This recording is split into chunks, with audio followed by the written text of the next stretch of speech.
look good. Let me get the right. There we go. Okay. Good. 1, 2, 3. Oh, the clap is nice. Welcome, everybody, to another episode of the No Sauce Podcast with John and Kyle. I need to talk a little bit softer because my little 2-year-old niece is sleeping 2 floors up. My wife thinks I talk way too loud. John is in Kansas, so we're on two different planets right now. We are.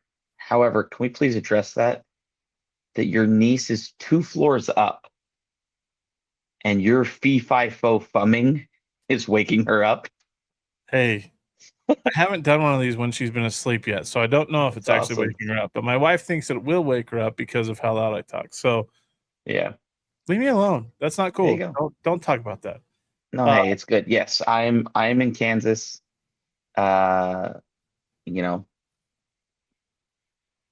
Reference whatever Wizard of Oz jokes you wanna throw out there. I guess we're not in Kansas anymore. Well, we are. We're back. So the kids are off. I think the girls are off tonight with their cousins having a sleepover. The boys are upstairs, probably asleep because it's 10:30 here, or they're on their iPads. But yeah, we're in Kansas for the week. Nice. First time in a while that we're not home for the 4th of July. Yeah. So, do they have any firework restrictions in Kansas? I have no clue. Yeah, but it's fun because back home, our house is literally the home on the line. So like all of our neighbors across the street from us can't light off fireworks. Our next door neighbor to the left of us, like if you're looking at the house, the neighbor to the left, they can light off fireworks, but the neighbor to the right can't. So we just kind of, and plus we're kind of, where we're at, we're kind of in that little corner of the shoot off route. And it's just perfect area to shoot fireworks off. So we're typically the ones that invest, will not say waste or spend, but invest in a nice aerial show for the neighborhood. So it'll be the first year in 4 or 5 years that we're not the ones lighting off fireworks. So kind of crazy. Nice. Kind of crazy. Speaking of fireworks, let's debate this a little bit here. Okay. Your thoughts on these drone shows that they're putting on nowadays for 4th of July celebrations compared to fireworks. How do you feel about that?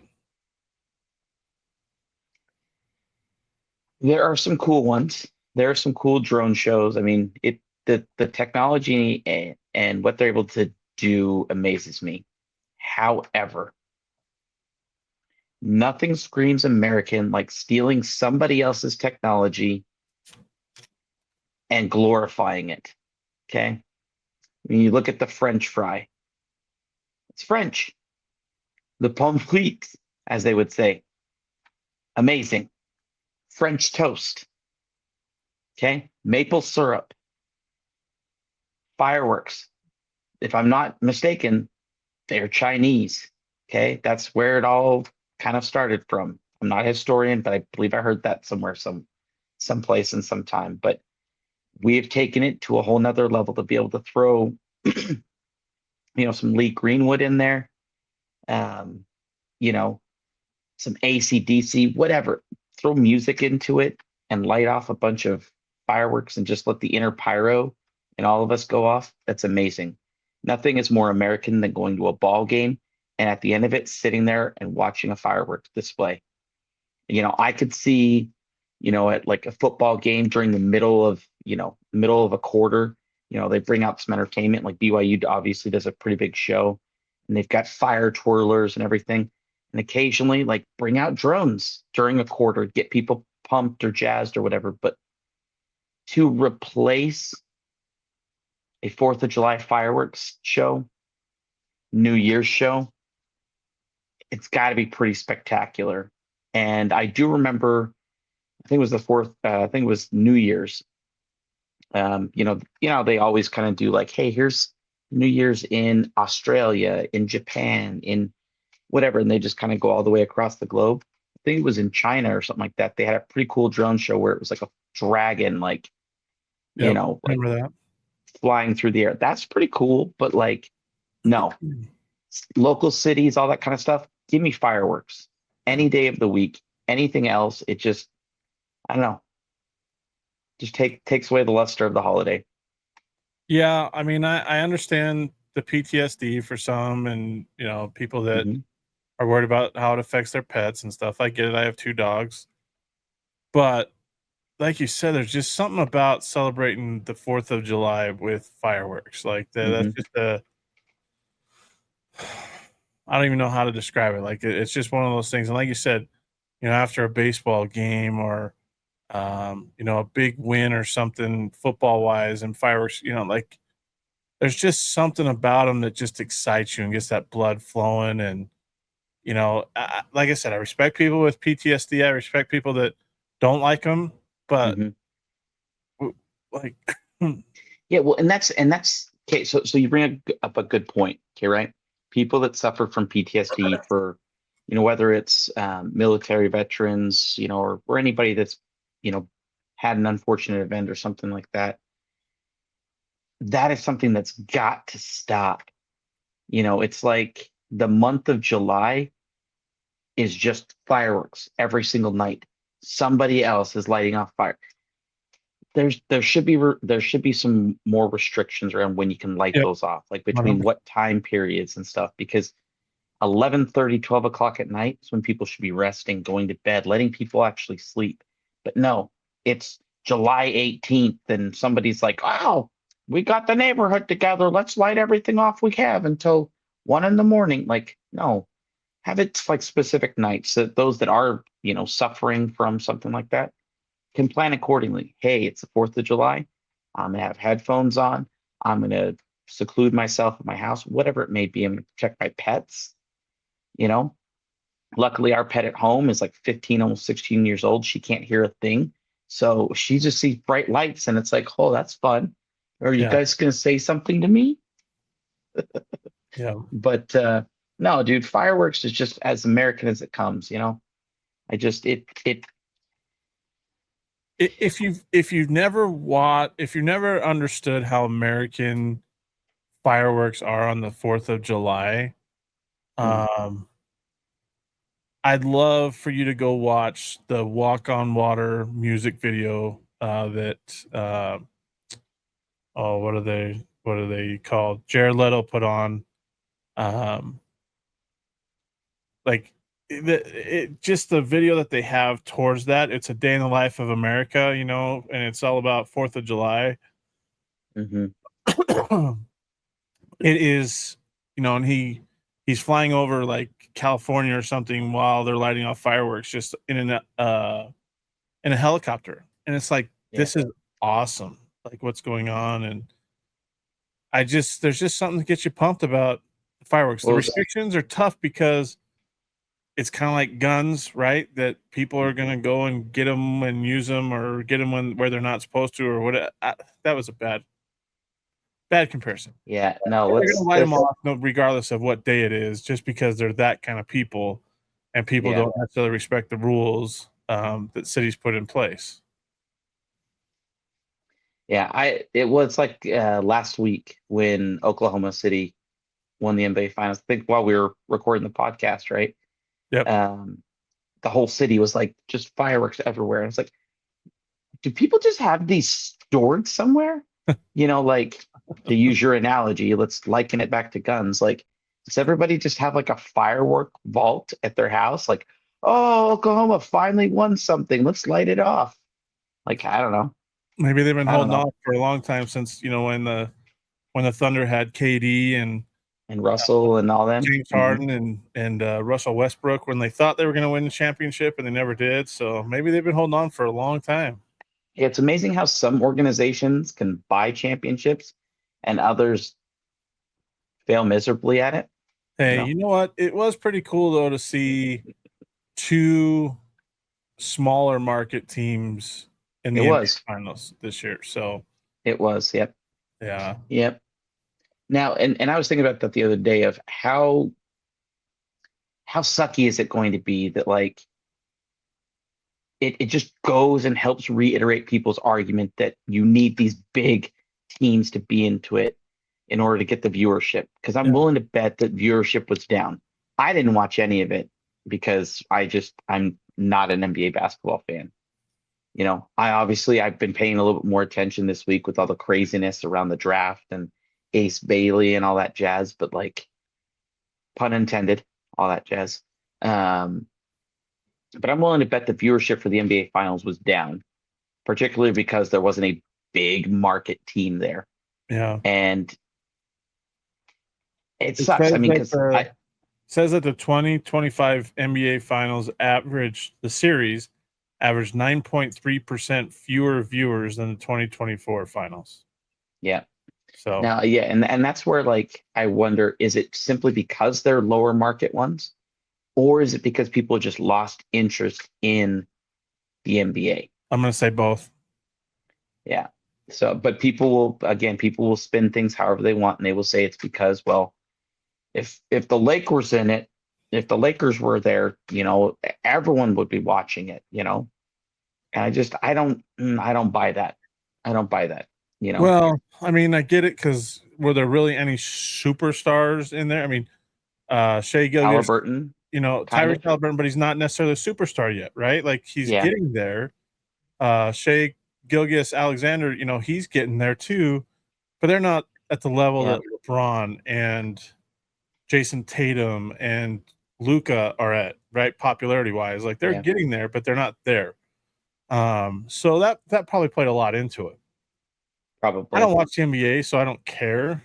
I've lost interest in the NBA as a whole because I think the product is not good. Yeah. People might hate on me for saying that, but I just think the product's not good.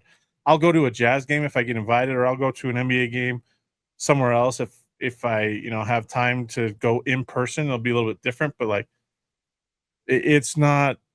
I love college Yeah. basketball, so it's a whole different atmosphere, a whole different ball game, and they play the game a lot differently at the college level than they do at the NBA level. And Yeah. yeah, so I agree. that's my I thought. agree. All right, we Well, have what we else have is some happening, man? big news that came out today. We're recording this on Monday. This is going to come out tomorrow, Tuesday. But there was some big news that came out on Monday. We're going to share this with you. I'm going to adjust my screen here Hold on, so you can see it. okay. There you go. First off, there was the original tweet that BYU quarterback Jake Retzlaff intends to transfer, sources say. Mm-hmm. Okay, so that comes because he actually admitted to consensual, behaviors in his rebuttal to the lawsuit that came out about him, which Yep. means he violated BYU's honor code. Correct. And so he knew that he was going to be suspended for a period of time. I've seen speculation it was only going to be 7 games, but for a guy that had some higher aspirations, that's not going to sit well. So he's transferring, and as a graduate transfer, he can play immediately to whatever school he transfers in the next, week or two, right? Correct. Yep. So that's that.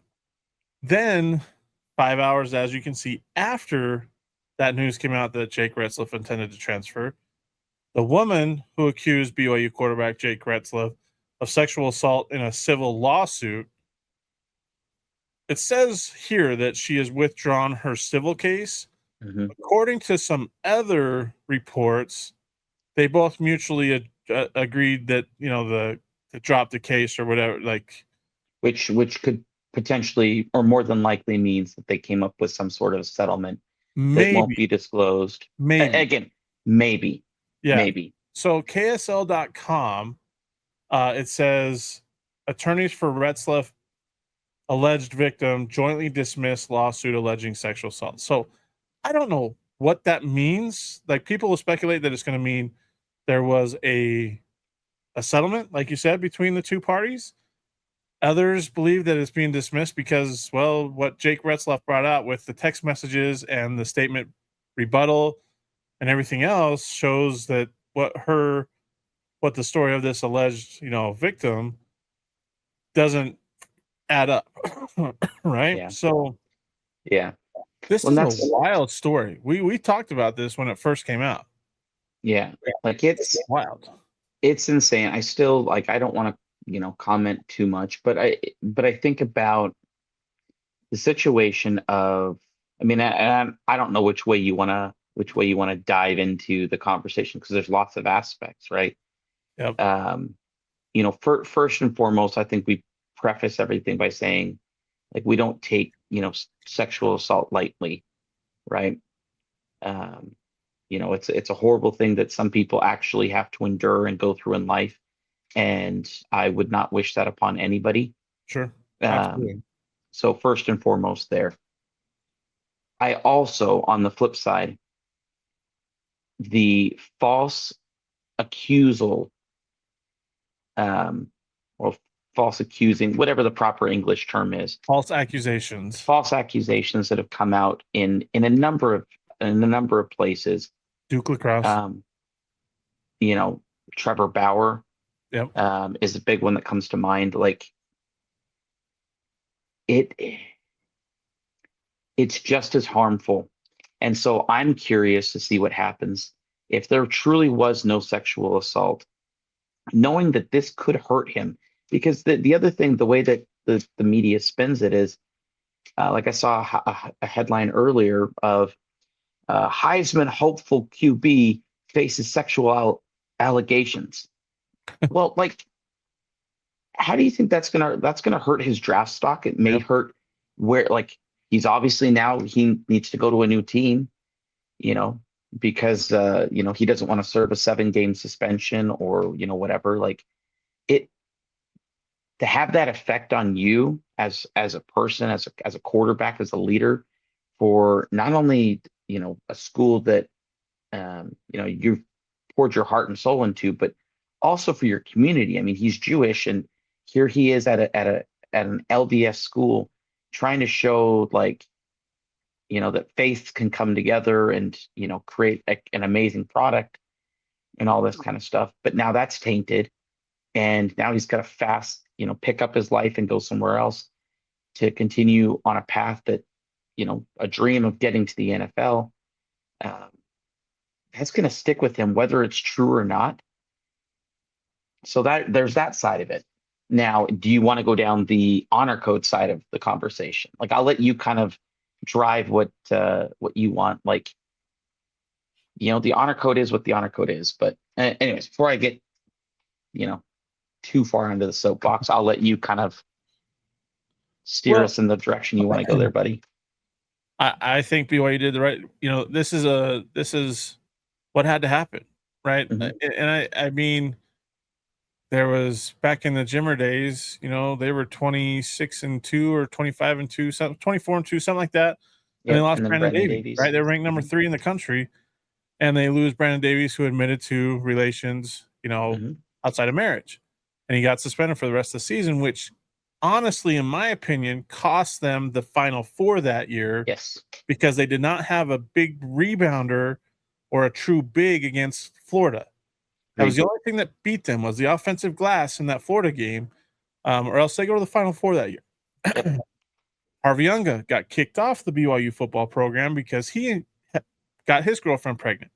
Mhm. So they're not. Jamal Williams had issues there too.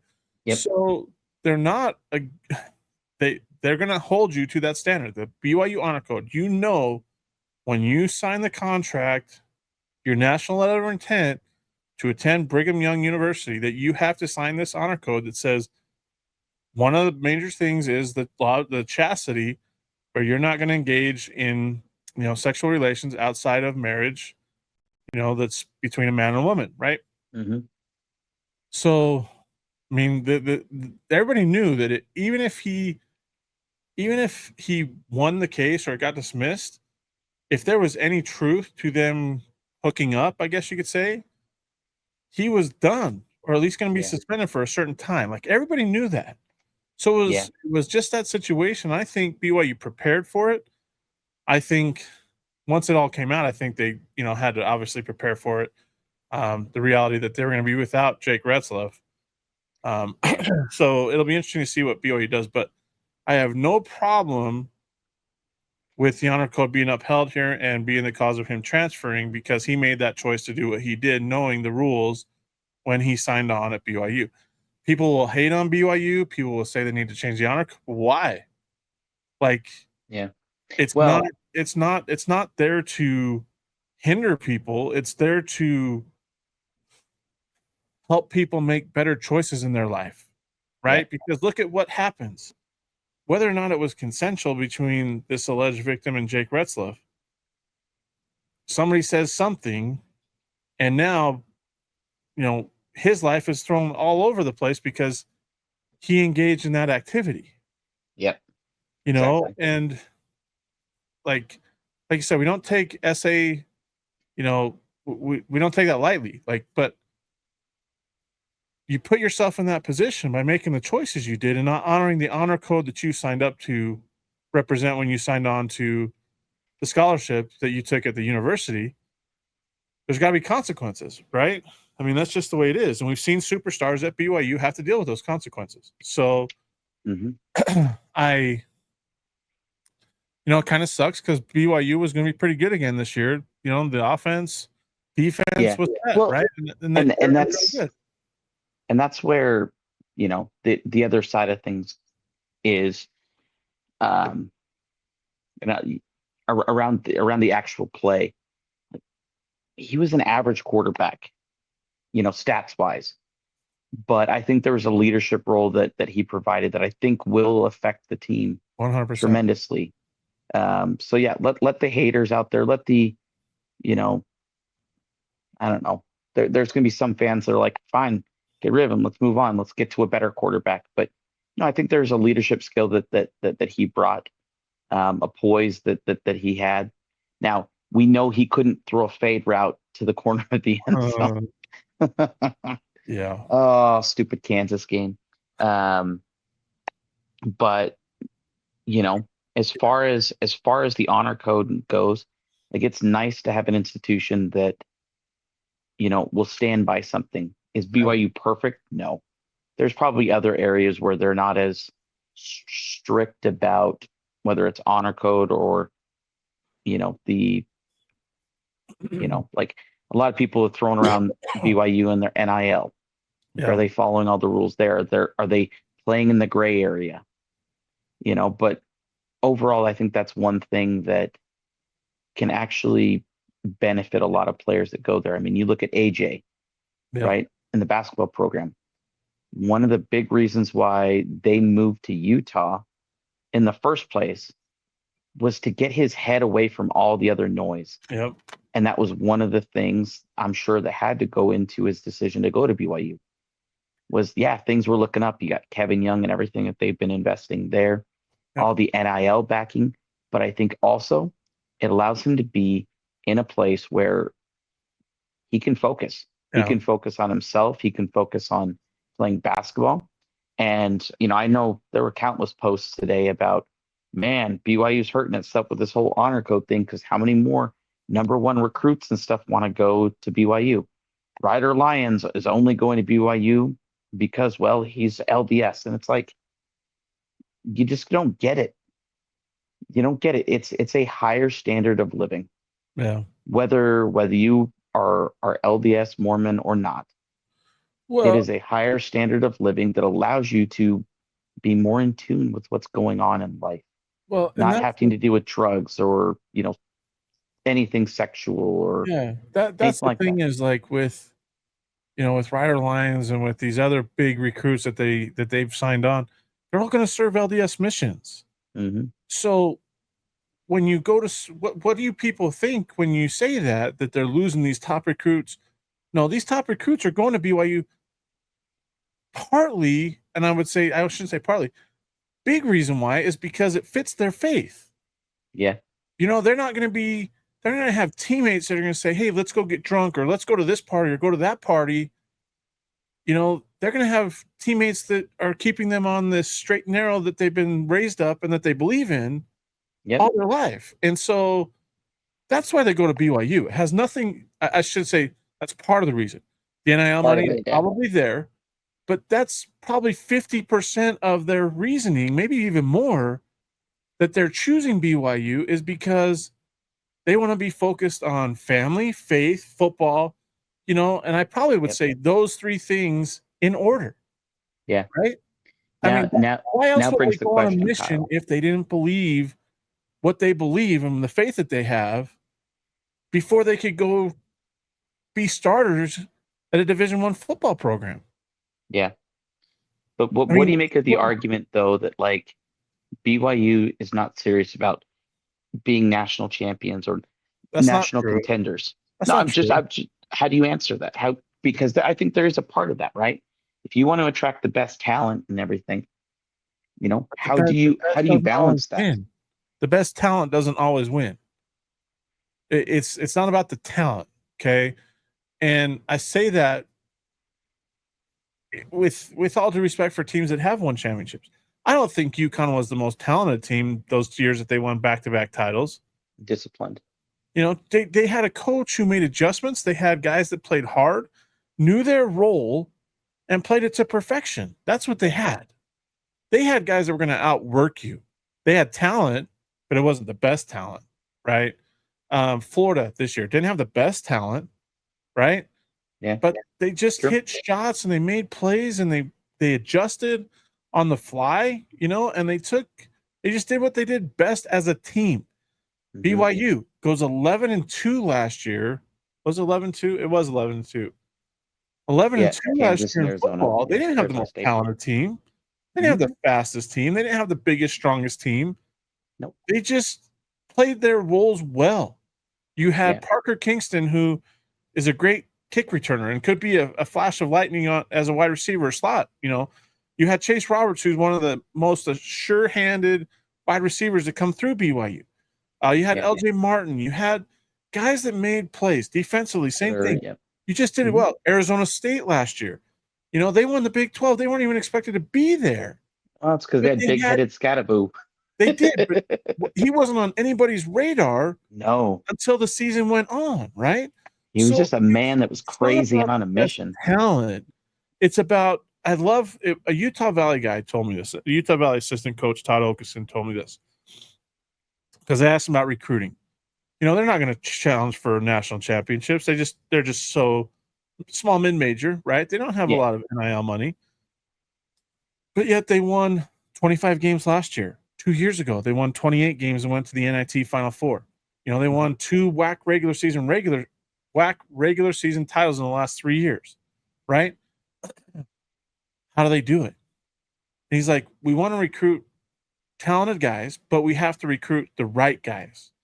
And that's why I think BYU's at. Lonnie knows what kind of guys he wants to go after.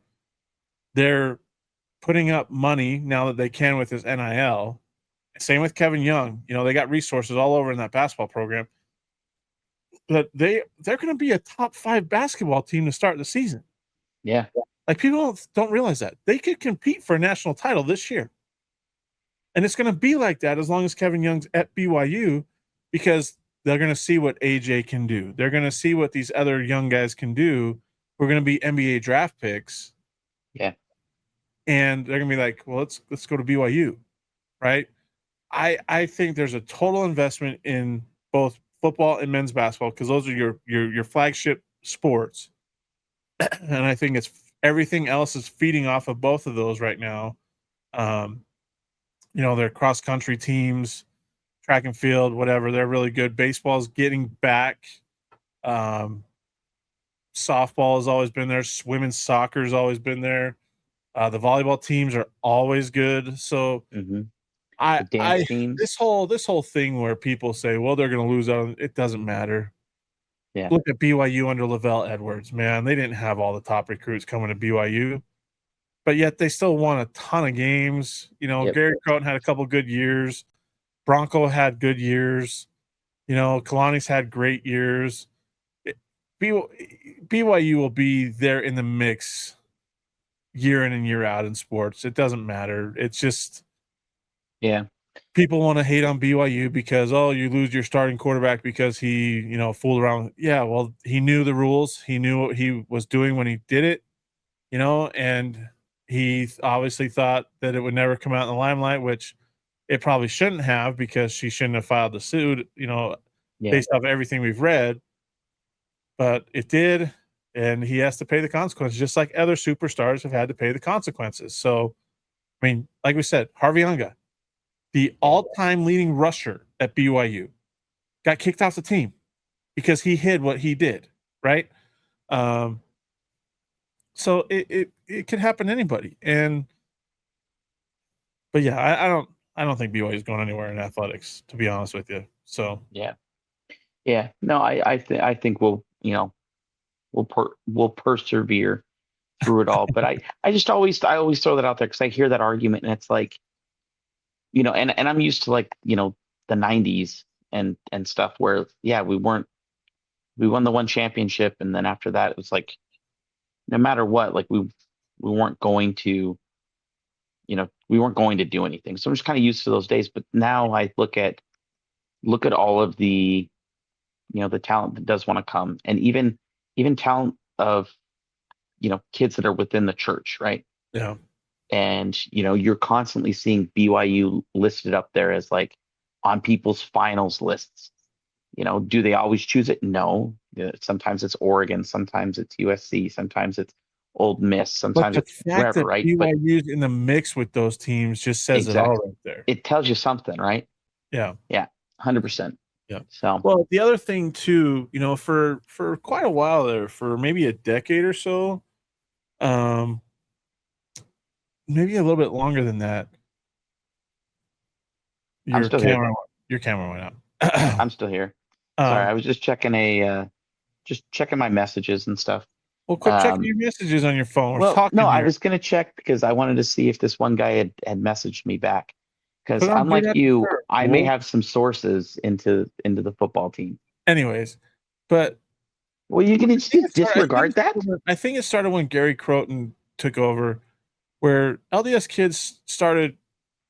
Schools started recruiting LDS kids because they could see the value in kids going on these 2-year missions, right? So they've come Mhm. back bigger, stronger, more mature because they've been away from home. And so big schools, started going out and recruiting, those LDS athletes. I think Kevin Young, Kalani, and others within that BYU athletic department, I think they're going to get on that and say no. Kind of like they're going to mark off their territory, right? That these are our guys. Like these are our guys that we're going to pull. They need to, So, and they've plain done and that. simple. They've got, I mean, three or four of the new recruits, these top 4 or 5-star recruits are all LDS kids. So, Hmm. anyways, yeah, yeah. No, it's something cool. Like I've liked the growth over the last couple of years, but just when like things were getting good in the state of Utah with sports and stuff, you got the Mammoth logo, announced a few months ago, and then you had the draft and then the NBA draft and Igor going eighth to the Nets. Yep. And And he it's didn't just really kind have of a great year. Like, let's be real. no, no. He didn't have a great year in his only year in college basketball. It's his size and potential and his international experience that led to Mhm. where he got picked. And Yep. yeah, so it'll be interesting to see what happens. Who they go with as a starter. That's going to be determined in fall camp because I know that they don't have one listed right now. They got the um, what's his name? Kid from Skyridge High here in Utah, and then they got the Central Michigan transfer, and then they got the Bachmeyer kid who transferred over from Stanford that I Yeah. think they like out of all 3 of them the most because he's a dual threat quarterback. Um, so we'll see. Be interesting. BYU football, always Yeah. fun. So Yeah. good. Well, yeah, it's always fun, man. It's always living on the edge of your seat, being a BYU fan. So Yeah. I went and worked out today. yeah, What about you? You know, I, s- I saw. Yep. You should have asked that one chick to borrow her little tripod stand for your No, phone. I went in. I went during my lunch, so she wasn't there. She goes in the mornings. If I Oh, went, she was just wrapping up her workout for the day. probably, yeah, yeah. I sat there though. I did flat bench. Then I was trying to pace myself so I could finally get on one of the incline benches. Hmm. And there was this dude who was incline benching. I think he got up to like 330, Dang. and that's 3 plates plus two 10s, I think. And I'm just thinking, why do you need to incline bench that much? And then here's the kicker. So I did like 3 more sets of the narrow bench, right? Yeah. Bench press. And then finally an incline bench press opened up. I did 4 sets, of 10 each, just to kind of with, 45s on this. So basically, what is that? 135 pounds. Yeah. And I finished my 4 sets of 10 before that guy got off his incline bench. So I did my flat bench narrows 4 sets, did my incline bench 4 sets, And and he was then, still on the incline bench. well, I'm just saying, like, why? What were you doing? Like, I, anyways, new segment of the show. Like, what did you learn this week from a gym rat? yeah, nothing. I will say this though. My kettlebells that I have in my garage, Mm-hmm. I think it was Thursday. I went out for like to pick something up outside or go get my mail or something during a break in work. And I picked up the 35, and did some kettlebell swings, right? Did 15 of them. And then I did it like a side to side type, like I'm swinging a bat with it, Yeah. just one set of each. I was gassed. I'm telling you, when I get into those circuits that I've saved on my Facebook reels, those will be great cardio. So You need to start posting some of those, not just like look I how strong haven't I am. done any of them yet. I'm like, I want to, but I'm almost That's what like I'm saying. terrified to see if I'm gonna have a heart attack, going through the first circuit. No, but So think of how epic that would be. Look how many views man has heart attack while doing kettlebell exercise. ha ha ha. It's Yeah, perfect, that's man. funny. You want viewers? Come on, That's man. funny. That's funny. Sorry, I had to Speaking of switch viewers, hands because my phone is that heavy holding for this long. So well, you should have got like a tripod or something. I know I need one of those like selfie stick things, with like the little like light thing, the light Where's ring, your wife? so Is that she it not even there? no, I was in the bedroom and then she came in and I didn't want to keep her from being able to like lay down and stuff. So I'm Oh, just walking around my in-laws basement right now. okay. So All right. Well, I um, kind of want to record tomorrow night. It's going to depend on when Heather gets home from uh Young Women's, because she's in the Young Women's presidency in the ward. But mhm. I've asked a special guest to jump on tomorrow. If you're available tomorrow, Do I uh, get to know who the guest is? he comments on a lot of our stuff. He commented on the video that I put up on Facebook today. Oh, oh, let's He's have our big BJ he's our on. big tall hairy friend. Yeah, good old BJ. Yeah. So I don't care. he asked me what topics he should prep for, and I didn't answer him because, well, we just fly by the seat of our pants sometimes. Sometimes I love how like I don't do any prep because you're just texting me like we should totally talk about this. Oh, we should totally talk about this too. Well, if you Like text me something that says, "Oh, we should talk about this," well, then maybe it'd be different, but you never do. food, road trip. There's lots of things I could just rattle off, you know. Okay, then text me those things, but you never do. I get one Because word answers from John. I get sure. one word answers. Let's see. Let's go through it here. Okay, yeah, let's make sure to read some of the ones where you're like, hey Let's John, record a 4 podcast episode 10 while you're a.m. in in the Kansas. morning. Okay. 4:10 a.m. in the morning, and I'm not feeling great. Didn't sleep well. I'm skipping the gym today. You know what? We both Okay. do that. So don't even give me that garbage. I don't text you at 4 in the morning. It's like, okay, 4:30 when I'm just about ready to leave. Mm, It's let's true. hear it, Kyle. It's true. Um, This is riveting, by the way. it You is should come riveting. prepared with this next time. Just I should. bring it Maybe I next should. time. Maybe I should. Um, well, dude, hey, I think let's get it signed off because it's been a long day. Um, We had fourth. quarter end, month end, all that jazz at work. And I just got done coaching 7 baseball games in 6 days Hey, for my you kid, make those which personal choices, bud. You got to deal with the consequences of them. that's true. But you know what? It's pretty cool when your kid, I think I have to look up the stats, but on this all-star team, I think he went at like 23, 24 plate appearances, went 22 for 24, something like that. How many walks are So that? How many walks are you considering in that 22 or 23 for 24? I really think it was only 1 or 2 walks. The rest of it was base hits. He had 13 RBIs, 14 RBIs, something Blythe like or that. EJ? EJ. Uh, So EJ put his big boy pants on. I like it. yeah, he had 5 all-star games and then 2 comp games in 6 consecutive days. Like the kid was beat. And yeah, it was one of the few times I was like, okay, he's playing too much right now. But at the same time, like, he was loving it. It sucked. Going into our game Saturday, we were not supposed to win.